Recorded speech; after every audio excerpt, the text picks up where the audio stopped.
In this video, I want to be talking about the 5 most common injuries that we see in tennis players. And our clinic is based in a performance tennis centre, so it is something that we're seeing a lot in clinics. So what I wanted to do is talk about the 5 most common injuries that we see, how you can identify them, how they might feel, but I suppose most importantly, how you can either prevent or get rid of these injuries. So let's dive straight in. And what I would say is hang around to the end of the video, because the 5th one is often the one that surprises people the most and one that I think is almost unique to tennis in terms of the injuries that we see in clinic. But let's dive straight in. And number 1, no surprise here, is what we might term tennis elbow, but I'm also going to throw in golfer's elbow into that one. And you may be thinking, but this is tennis, it makes sense to get tennis elbow. We're not really playing golf, so I wouldn't get golfer's elbow. But actually, it's about 50-50 of what we see in clinic as tennis-related injuries that are also golfer's elbow. Ultimately, really, the 2 injuries are quite similar, just in slightly different sites. So tennis elbow is when we suffer pain in the outside of the elbow. You might be able to feel the bony prominence of the sort of outside of your elbow. That's what we call your lateral epicondyle. And the condition is actually called lateral epicondylitis. Now, why is this a problem for tennis players and why we get a condition that we call tennis elbow? Well, actually, the elbow's getting beaten up by other areas. Could well be your shoulder, but most commonly the wrist. So why, as tennis players, we suffer with this condition so much is that we're using the wrist a lot while we're playing our shots. So it's a very wristy sport, and ultimately, as a result, you're using these muscles. Now, why is that causing this? Well, the muscles that then extend the wrist all attach to one point in the elbow. So this big bulk of muscle that we have in here all converge onto one point. What point is that? You guessed it, it's this lateral epicondyle on the outside. So if we're using these muscles a lot, unfortunately what we can do is start to get some damage and some pain in the outside of the elbow. If you think you might be suffering with tennis elbow, a little test that you can do at home is place your hand onto a surface and place some resistance over your middle finger. Try and lift that middle finger, and if you get a zinging pain in the elbow, that might be a telltale sign that you've got a little bit of tennis elbow going on. Don't feel pain at that point. Try with 3 fingers pushing up against resistance. Again, just seeing if you're getting pain in that area, because all we're doing here is recruiting those muscles. Now, I'll briefly mention golfer's elbow, and then I'll mention how we can get rid of these things as well. But golfer's elbow is basically the same thing happening at the opposite point in the inside of the elbow. This is what we call your common flexor origin, or the medial epicondyle. So all the muscles that flex the wrist all come and attach onto that same point here. So really it's the same thing happening. So we call that one golfers and that one tennis, but really it's just picking out 2 sports that use their wrists a lot, because by using these wrists a lot, we use these muscles. So what we need to be doing in order to prevent these things is 2 things really. We want to be making sure that we're stretching out those areas. We want to make sure that we're getting good stretches into that area, because the more flexible that muscle is, the less pressure that we're putting onto those onto the elbow sites. And we want to be stretching the wrist into both directions in order to be stretching both the extensors and the flexors. Now, I should say at this point that I'm actually not the hugest fan of these stretches. I mean, do them, they are effective, but my only problem is the nature of the wrist doesn't allow us to get good stretches. So what I do recommend to people as either rehab or actually prehab preventative measures, if you're a racket sports player, is using something like a massage gun to work into the area. So spending time massage gunning into both the extensors and the flexors to keep these as loose as possible. The looser we make these, the less pressure they're putting on the elbow. But the other thing that we want to be doing is making sure that they're strong enough for the demands. They're quite small muscles compared to some of the bigger muscles that we have elsewhere that we'll talk about further down this video.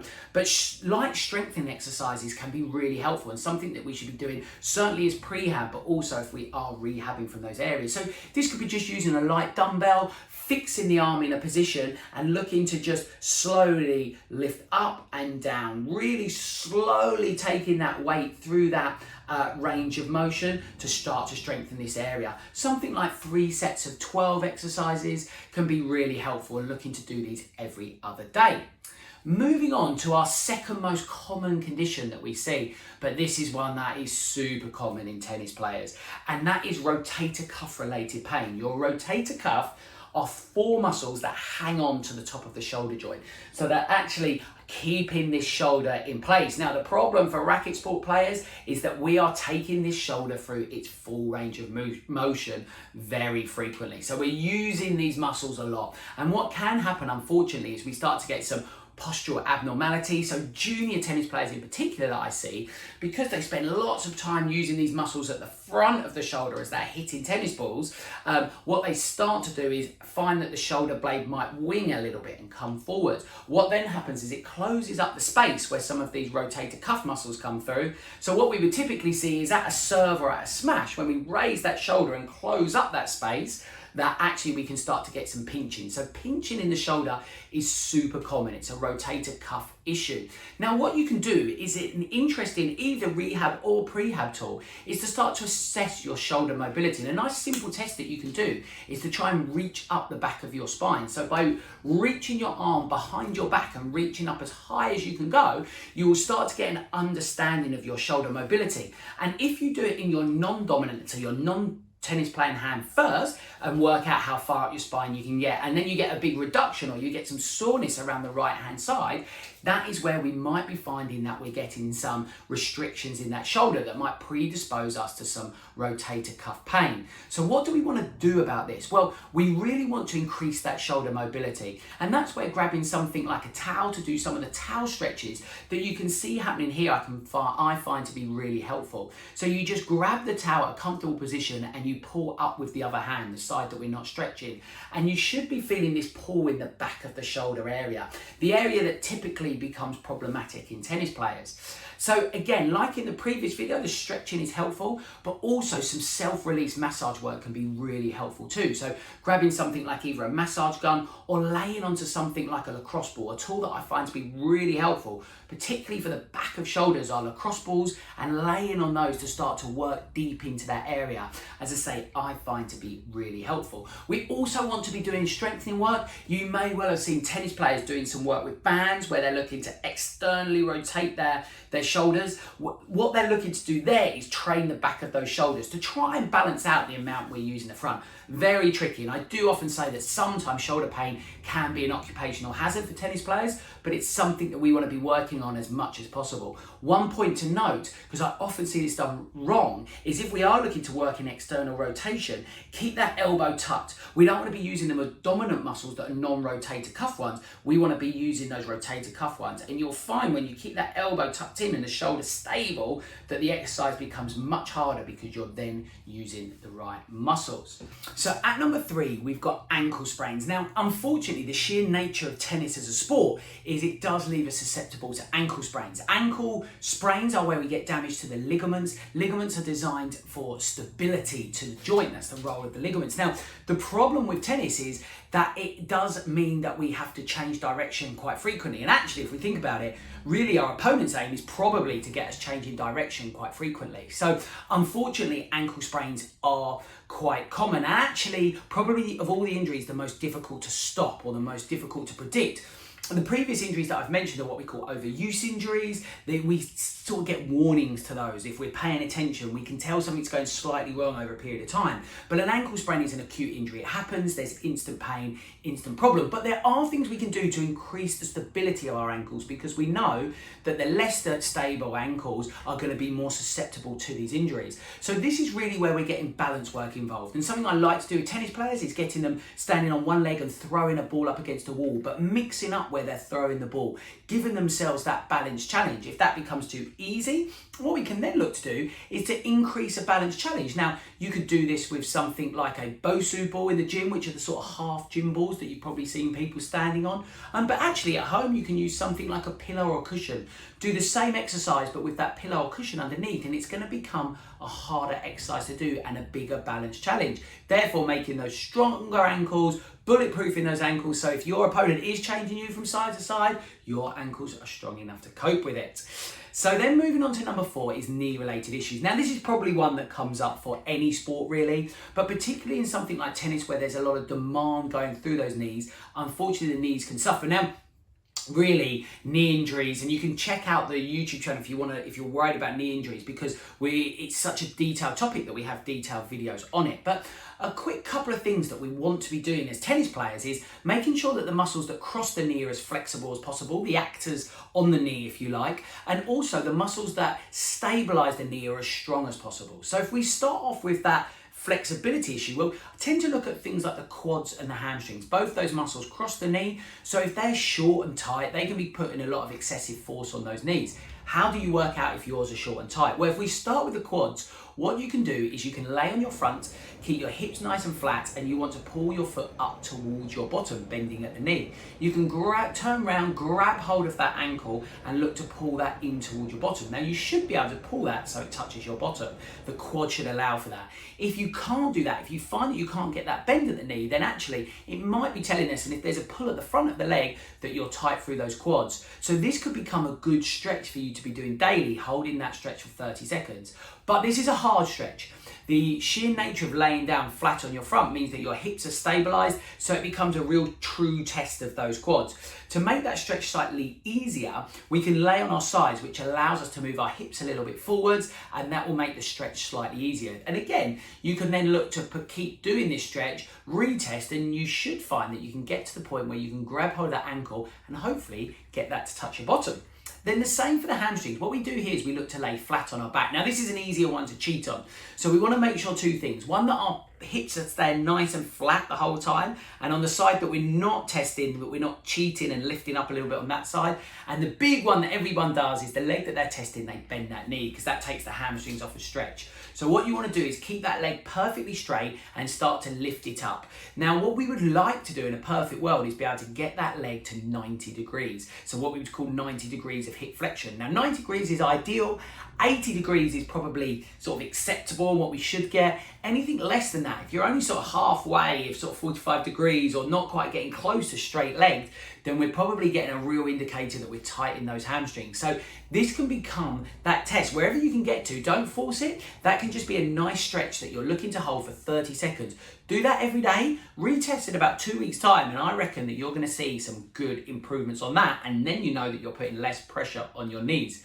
Finally, I mentioned that we want to make those knees as stable as possible. Now, we have our glutes. Our glutes are our biggest, most powerful muscle in the body, and one of their key roles is stabilizing that knee. So if our glutes aren't very strong, the knee will be less stable, doing more movements, and that can lead to these kind of overused nagging knee injuries. So a couple of exercises I wanted to go through. That's a great thing for you to be doing every other day, just to really look to activate those glutes, bulletproof those glutes, so when you're running around those tennis courts, those glutes are firing away without you realizing, keeping your knees a lot healthier. So the first exercise is an exercise called the clam. You lay on your side, bend your legs, and you put one foot on top of the other. Now, these feet stay in contact with each other, but the knee drives away from the other knee. And what you should be feeling, you want to do this exercise very slowly, lower it down nice and slowly, and you should start to get a glute pull. You should start to feel the glute on the leg that you're lifting working. That means that you're activating those glutes and we're starting to strengthen those glutes. But the best thing about these exercises is that ones you can do laying on your side, so you can do those in front of the TV, you can do those when you're relaxing, but why not use that time to bulletproof your glutes? The second exercise, slightly more tricky, this one is, I call it a wiper, but it's a hip abduction, single leg hip abduction, sorry. Lay on your side. Again, this time you keep your legs nice and straight, and then you look to lift that leg up to straight. But note again, we want to be doing this exercise nice and slowly. On that way down is when you get that real good pump on those glutes, or that real good activation of those glute muscles. Let that leg just drop down, those glute muscles switch off, and you're not really getting the workout we want. Want to make this one a little bit harder? You can drive that leg back, so rather than going straight over your leg, you're starting with the leg behind the leg that's sort of flat on the surface and lifting up, and turn your foot out as well. That will really increase that pump on the glutes and get you a good glute workout. We want to be doing these every other day. 3 sets of 6 is a real good sweet spot for these exercises. So then, moving on to our final one, I mentioned our fifth one. It's a bit of a bonus one because it's one that's a bit unique really to tennis, and that is stomach strains. Now, stomach strains are something that seems to be unique to tennis. We don't see loads of stomach strains besides related to tennis players, but that's because of the sheer nature of the sport, because what's happening here is that they're doing lots of opening and driving through, so we're really opening those abs up and then contracting through. So what we want to do is get some good core work. We want to make that core as stable as possible. So a classic exercise I might go to is something like a Superman. Now the key thing about this exercise is it's not really what the arms and legs are doing, it's what the back's doing, and in fact what the back's not doing. The key here is whatever happens with the exercise, that back doesn't move. So we go onto our hands and knees, and in the first version of this exercise, what we look to do is flatten that back, don't move the back, and lift one arm up, return that arm back, and then repeat on the other side. Now, what you will naturally want to do is just let that side drop when you lift the arm, because you're not working your core, but by keeping that back flat, you'll be switching on that core muscle, and that will become a deeper exercise. Too easy for you? Well, what you can then look to do is do the arm, but with the opposing leg. Much harder balance challenge for the back, much harder to keep that back nice and stable, but a real good core specific exercise working those deep core muscles. And what I would also say is I always love to do sport specific exercise as well. So one of my favorite core muscle exercises working with tennis players is by taking something like a weight, or you can also use a band, but with a weight, looking to hold that weight out in front of you and just twisting from side to side. But the key point here, like with the last exercise, keep the back nice and flat. Here you want to keep your hips nice and still. Don't let those hips rotate as you drive the arms off to the side. In fact, if you do it with your hips rotating, you'll feel that exercise to be quite easy. Keep the hips still, suddenly you'll start to feel that pull around that stomach area, because what we're doing now is really recruiting those core muscles to give those core muscles a real good workout, and you're working those forehands, working those backhands in a slightly modified way where your hips are remaining nice and still, so that when you're on court and you can hit in your normal way, those core muscles are more than strong enough to cope with those demands and prevent those stomach strains. There's also a nice stomach stretch that I'd always recommend people doing after coming off of court. We sometimes call this the cobra stretch, but where you're looking just to lie nice and flat, push up onto your hands, arching that back, and you should feel stretch through the stomach. Want a bigger stretch? Look over that left shoulder and hold that position for about 10 seconds. Come back to the middle, hold for 10 seconds, then look over to the right shoulder. You'll feel yourself isolating each side of those abs and getting yourself a really good stretch. Has that been helpful for you? I really hope it has. If it has, you can show me you've made it this far through the video and these tips are the type of thing that you'd like to see by smashing that like button, and I'll be making more videos like this. And if you want to join me making these videos, helping you with tips to achieve your health and well-being goals, then why not subscribe? Join our community, hit the bell notification, and then I will be able to keep you updated on every video that I drop just around these. And as I mentioned, drop me a comment. I love hearing people's opinions. If I've missed injuries off here, of which there are lots of injuries, and what I've tried to do is keep that top 5. But if you think there's one I've missed that should be in this top 5 list, drop it in the comments. Or if any of this has been helpful for you, let me know, because I'll always come back to your comments. And I will look forward to seeing you on the next video.